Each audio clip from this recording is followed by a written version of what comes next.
Sir నమస్తే sir Ramprasad గారు. నమస్తే అండి. రామప్రసాద్ గారు, లాస్ట్ ఒక 6 to 7 years నుంచి ఈ సావరిన్ గోల్డ్ బాండ్స్ అనేవి బాగా ప్రాచుర్యంలోకి వచ్చాయి. అంటే ఎస్జీబీ అంటారు ఇంగ్లీష్లో అయితే.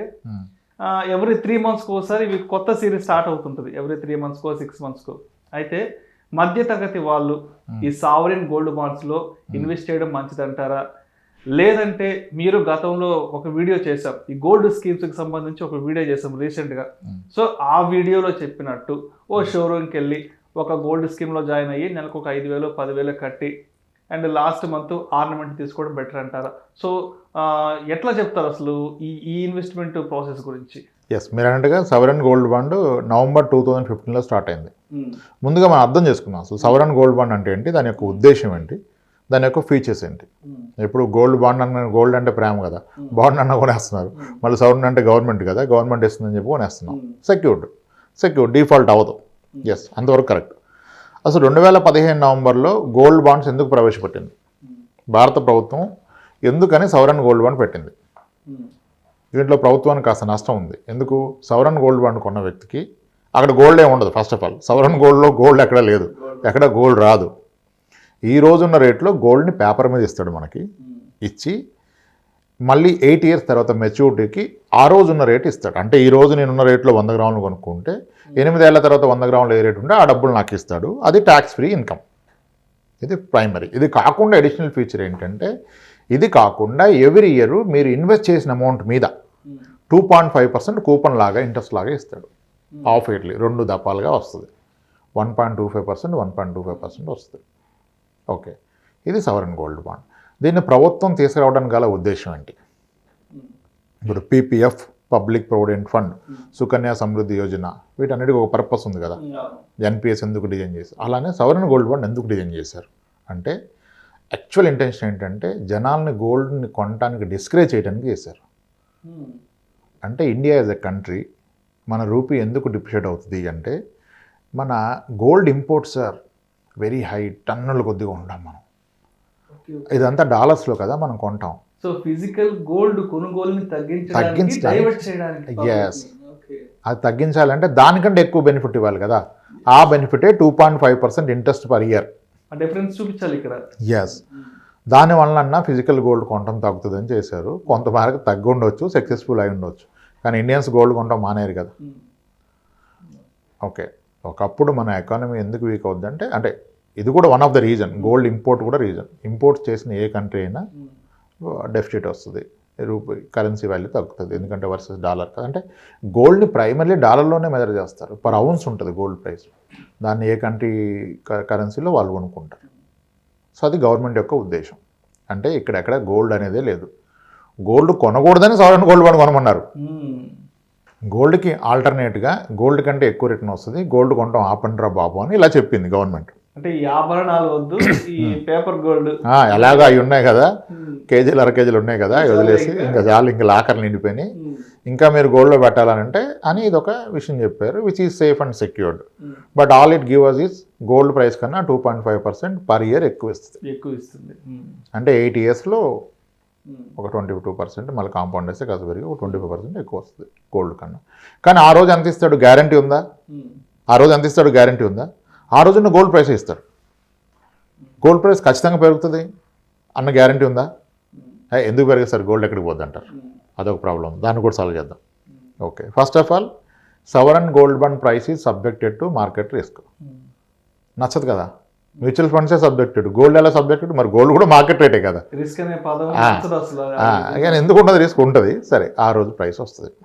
అయితే అసలు గోల్డ్ 8 yearsలో ఎంత పెరుగుతుందని ఆలోచన కూడా చేయాలి. లాస్ట్ 5 yearsలో గోల్డ్ 15% పెరిగింది ఇయర్ ఆన్ ఇయర్. లాస్ట్ 5 yearsగా కదా. అలానే పెరుగుతుంది, ఎప్పటికీ పెరగదు. మీకు ఇంకో విషయం చెప్తా. మనం గతంలో గోల్డ్ ప్రైస్ గురించి ఒక వీడియో చేసాం. దాంట్లో నేను ఏం చెప్పానంటే, 2012లో 10 grams గోల్డ్ 31,000గా ఉంటే అది ఈరోజు 60,000-62,000 అయింది. 2012 నుంచి 10 ఏళ్ళు ముగిసిన క్రమంలో డబుల్ అయిందంటే 7% అని చెప్పా. 10 yearsలో రూల్ ఆఫ్ 72. వెంటనే ఒక ఆయన ఎవరో కామెంట్ పెట్టారు. ఏమంటారంటే, 2018లో 31,000 సార్ గోల్డ్, ఇప్పుడు 5 ఏళ్ళకే డబుల్ అయింది అన్నాడు. ఎందుకంటే 2018లో ఆయనకి పెళ్ళయింది, అప్పుడు గోల్డ్ కొంటారు కదా, పెళ్ళైతే విషయాలు కాస్త ఎక్కువ తెలుస్తాయి. ఆయన అప్పటి నుంచి ట్రాక్ చేస్తున్నాడు. 5 ఏళ్ళకే డబుల్ అయింది, 15% వచ్చింది అన్నాడు. ఇప్పుడు మనం చెప్పాం 10 yearsలో డబుల్ అయింది అన్నాం, ఆయన 5 yearsలో డబుల్ అన్నాడు. ఇద్దరు కరెక్టే. ఎందుకంటే 2012లో 31,000 ఉన్న గోల్డ్ 2013లో 29కి, 14లో 28కి, 15లో 26కి, 16లో 29, 18లో వచ్చింది మళ్ళీ 30కి. గోల్డ్ 5 ఏళ్ల పాటు నెగిటివ్ రేట్ని వచ్చింది. కానీ దీన్ని ఎవ్వరు గుర్తించలా, ఎవరు ఐడెంటిఫై చేయలే.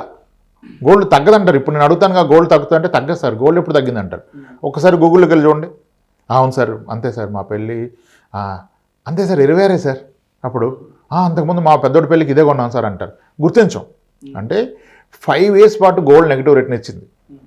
2012 నుంచి 2018 వరకు గోల్డ్ ఇచ్చిన రిటర్న్ నెగిటివ్, లేదా 0 చివరి దాకా ఉంటే మధ్యలో నెగిటివ్ రిటర్న్. కానీ ఎవరు ఇది గుర్తించరు. 5 ఏళ్ళు గోల్డ్ నెగిటివ్ ఇచ్చినప్పుడు ఒకసారి మళ్ళీ ఒక 5 ఏళ్ళు నెగిటివ్ ఇచ్చే అవకాశం ఉంటుందా? ఉంటుంది కదా. 10 years average 7, 5 years average 15. So next year ఏమిస్తే చెప్పలేం. ఓకే, అయితే ఇక్కడ ఇంకో విషయం కూడా చెప్పాను. నేనేం చెప్పాను, 2012లో యుఎస్లో గోల్డ్ పర్ ఔన్స్ $1,920 ఉంది.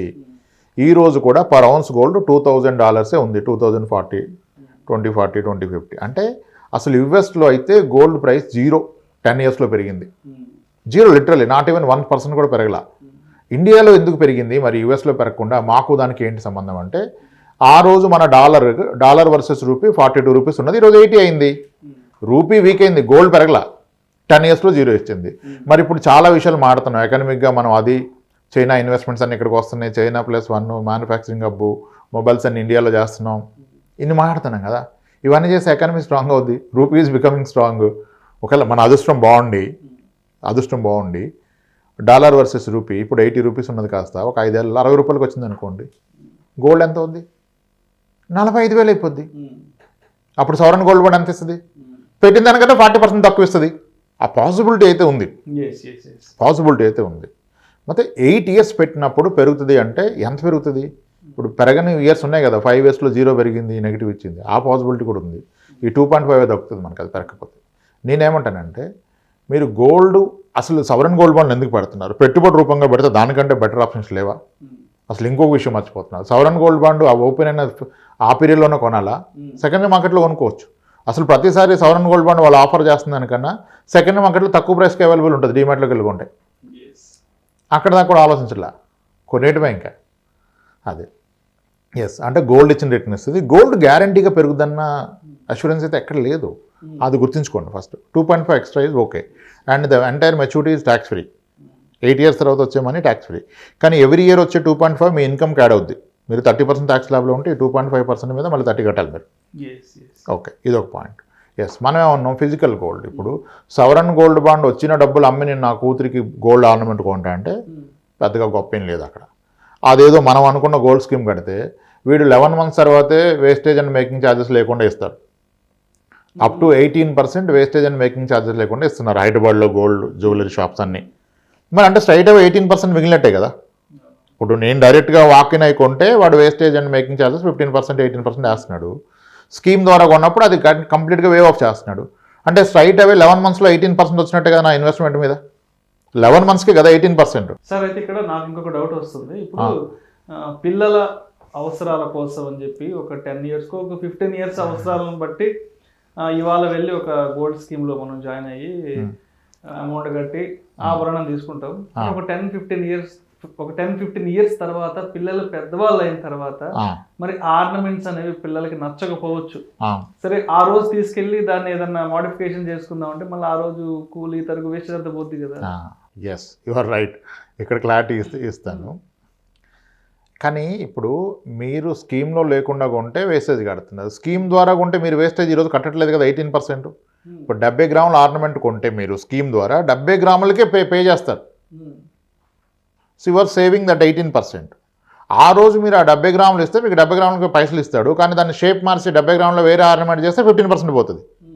అంతే కదా మీరు బాధపడేది. ఇప్పుడు అందరూ అదే మాట, ఇప్పుడే కొని పెడితే నచ్చకపోతే ఎలా అండి, మారిస్తే నాకు వేస్టేజ్ మేకింగ్ పోద్ది అంటే ఇప్పుడు పోవట్లేదు కదా. ఇప్పుడు సేవ్ చేసిన 15% ఒక 10 ఏళ్ల తర్వాత 15 పోతే మీకు ప్రాబ్లం ఏంటి? సెట్ ఆఫ్ అయిపోతున్నాయి కదా, అక్కడికి యావరేజ్ బ్యాలెన్స్ అయిపోతుంది. ముందుగా గెయిన్ అయ్యారు, ఇప్పుడు ఇంకా అదే ఇదే బెనిఫిట్ కదా. ఎప్పుడో కట్టాల్సిన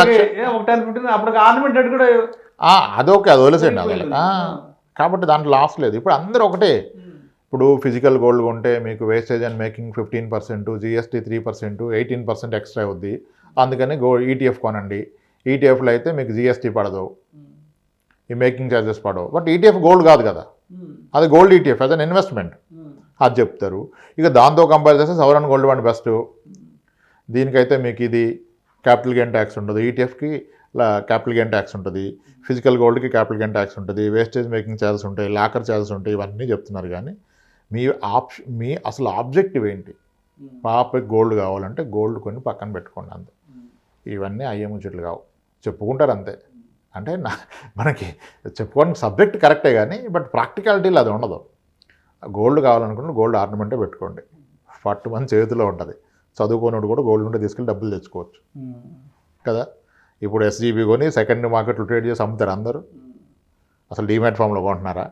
బ్యాంక్ వెళ్ళి కొనుక్కుంటున్నారు? అవ్వదు కదా. 8 ఇయర్స్లో పరిస్థితులు ఎలా ఉంటాయి మధ్యలో. ఇప్పుడు నా దగ్గర ఆర్నమెంట్ ఉంటే రేపు కావాలంటే అమ్ముకోవచ్చు. ఎస్జీబీ అంత ఈజీగా అందరికి అవుతుంది అమ్మటం. డీమ్యాట్ ఉండాలి, ట్రేడ్ అవ్వాలి, అమ్మాలి, ఆ రోజు రేటు. ఇప్పుడు 3 ఇయర్స్లో మార్కెట్ పడిపోయింది. నా ఎస్జీబీ ఎవడు కొంటాడు? అంటే గోల్డ్ మార్కెట్ పడిపోయింది, గోల్డ్ ప్రైస్ 6,000లో కొన్నాను ఎస్జీబీ, గోల్డ్ ప్రైస్ 5,200కి వచ్చింది, నాకు ఎమర్జెన్సీ వచ్చింది, 3 ఇయర్స్లో అమ్మాలి. అది 5,200 ఉంటే సెకండ్ మార్కెట్లో 4,900 కొంటాడు ఎవడు, నాకు లాసే కదా. మీ ఆబ్జెక్టివ్ ఇన్వెస్ట్మెంటే అయినప్పుడు ఎక్కువ 8 ఇయర్స్లో మీకు 12% రాదా? ఏదైనా ఫండ్లో పెడితే ఒక ఫ్లెక్సీగా పెడితే 8 ఇయర్స్లో 10 వస్తుందిగా, మరి అదే బెస్ట్గా. సో మీ ఆబ్జెక్టివ్ బట్టి ఇన్వెస్ట్మెంటు. మీ ఆబ్జెక్టివ్ కనుక గోల్డ్ ఇన్వెస్ట్మెంట్ అయితే మీకు వెచ్చలవిడిగా గోల్డ్ ఉంది ఇంకా నాకు అవసరం లేదు ఆర్నమెంట్స్ అంటే సవరన్ గోల్డ్ బాండ్ ఇస్ గుడ్. లేదు సార్ ఇది పెట్టేదే ఆర్నమెంట్ కొంటాను కంటే అది అనవసరం, హ్యాపీగా ఆర్నమెంట్ కొనేసుకోండి, రేపటి నుంచి ఎంజాయ్ చేసుకోండి.